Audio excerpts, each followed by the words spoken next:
তুমি আমাকে ছেড়ে কোথায় চলে গেলে? আমি কি করে তোমার এই মেয়েটাকে নিয়ে থাকবো গো?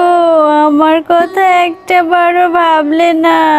আমি কি করে থাকবো, কি করে সংসারটা চালাবো? কাঁদিস না শেফা, কাঁদিস না।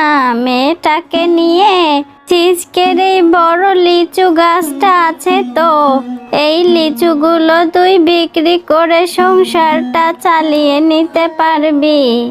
ও মামা, তুমি ঘরের মধ্যে মন খারাপ করে বসে আছো? আমার যে খুবই খিদে পেয়েছে, সকাল থেকে কিছু খাইনি। তুমি তো কিছু রান্নাও করনি। আমি যে আর খিদের জ্বালা সইতে পারছি না মা, আমাকে কিছু খেতে দাও না মা। মারে, তোর বাবা রেখে যাওয়া যে টাকাগুলো ছিল, সেই টাকাগুলো তো শেষ হয়ে এলো। এখন যে আমার কাছে কোনো টাকাই নেই, কিভাবে যে বাজার করব? রান্না করার মতো কিছু নেই। ভাবছি গাছের লিচুগুলো বিক্রি করে যদি কিছু টাকা আসে তবে বাজার করে আনবো মা, আর কাঁদিস না। এরপর শেফা শিয়ালিনী তার মেয়ে মিনাকে সঙ্গে নিয়ে গাছের লিচুগুলো পাড়তে থাকে, আর গাছের লিচুগুলো পেড়ে শেফা শিয়ালিনী বাজারে বিক্রি করতে নিয়ে যায়।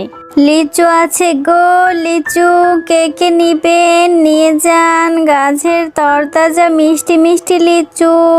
আমার নিজের গাছের লিচু, খুবই মিষ্টি সুস্বাদু। কে কে নিবেন? নিয়ে যান, অনেক কম দামে পাবেন। হ্যাঁ গো শেফা দিদি, তোমার গাছের লিচুগুলো তো বেশ তরতাজা দেখছি।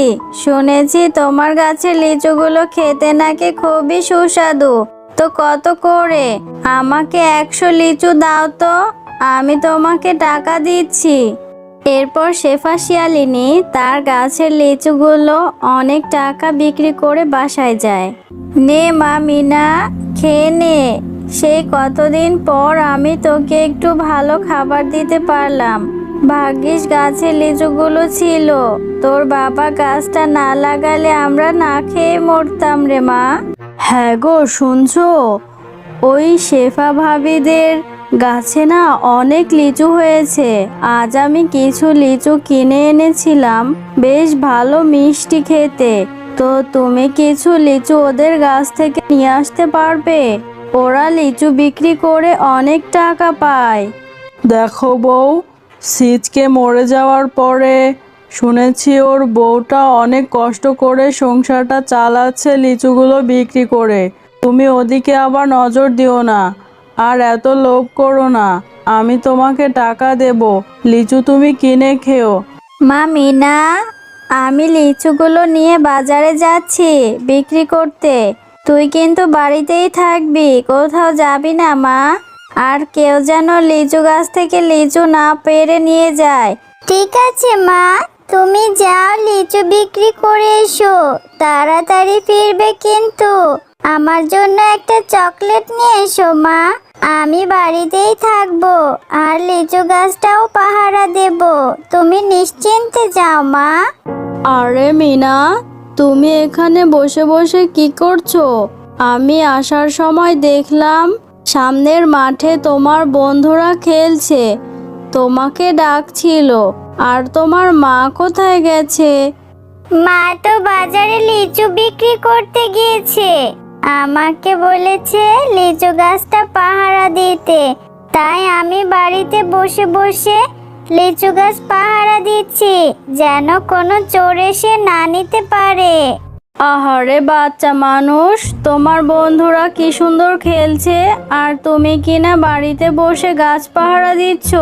আমি তোমার লিচু গাছ পাহারা দিচ্ছি, তুমি খেলতে যাও সোনা।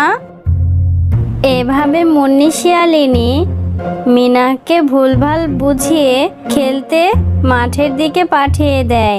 আর এই সুযোগে মুন্নি শিয়ালিনী শেফা শিয়ালিনীর গাছ থেকে লিচু পেড়ে চুরি করে সে লিচু বাড়িতে নিয়ে চলে যায়। হ্যাঁ রে মামিনা, তোকে না বললাম লিচু গাছটা পাহারা দিতে? গাছে তো দেখছি লিচুই নেই। এতগুলো লিচু কে পেড়ে নিয়ে গেল? তোকে বলেছিলাম গাছটা পাহারা দিতে, কোথায় গিয়েছিলি তুই? মা, ওই মুন্নি কাকিমা এসেছিল, আমাকে বলল তোমার বন্ধুরা খেলছে, তুমিও খেলতে যাও, আমি তোমাদের গাছ পাহারা দেব। এজন্য আমি বন্ধুদের সাথে খেলতে গিয়েছিলাম। তাহলে কি মুন্নি ভাবি আমার গাছের লিচু চুরি করে নিয়ে গেল? ছি ছি, আমি তো এটা ওনার থেকে আশাই করিনি। আর তুইও বোকার মতো ওনার কথা মতো চলে গেলি। কি করব বল, আমরা যে অসহায়। এইসব বিচার দিতে গেলেও আমরা কোথাও এর বিচার পাবো না রে মা।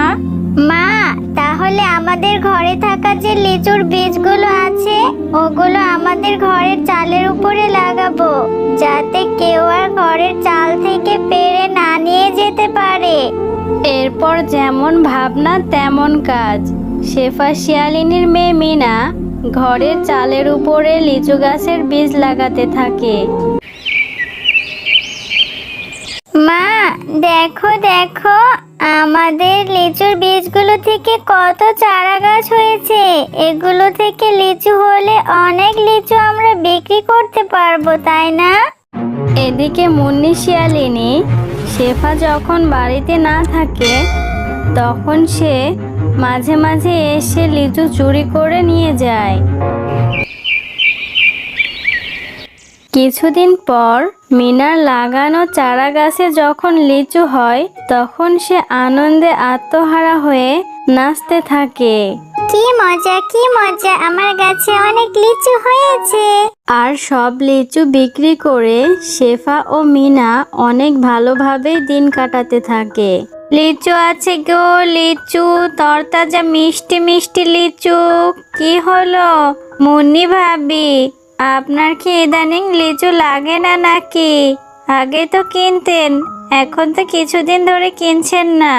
শেফা ভাবি, আপনার গাছের লিচু খেতে অনেক সুস্বাদু, আমার বাচ্চারা অনেক পছন্দ করে, তো আমাকে 100 টাকা লিচু দিন না।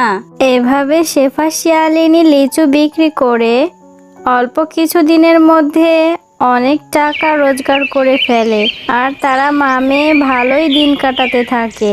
ওগো, আমার যে খুবই পেট ব্যথা করছে, আমি আর পেট ব্যথা সহ্য করতে পারছি না, তুমি আমাকে ডাক্তারের কাছে নিয়ে চলো না।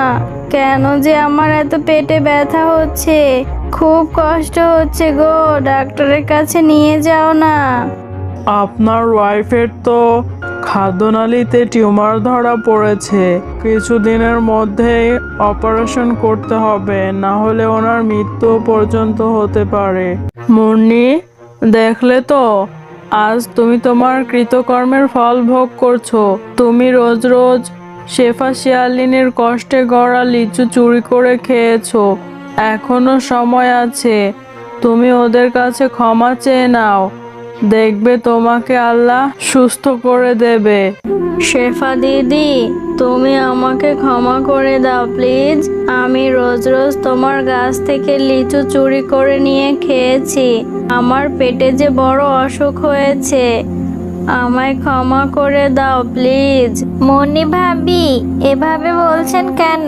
আল্লাহ আপনাকে সুস্থ করে দেখ। আর আপনি যদি আমার কাছে লিচু চাইতেন আমি আপনাকে এমনিতেই দিতাম। এই নিন, আমার কাছে অনেক ভালো লিচুর বীজ আছে। এই লিচুগুলো থেকে যে বীজ হবে সেই বীজগুলো আপনি আপনার বাড়িতে নিয়ে লাগাবেন, দেখবেন অনেক লিচু হবে। আপনি যে লিচু পছন্দ করেন আমি সেটা ভালো করে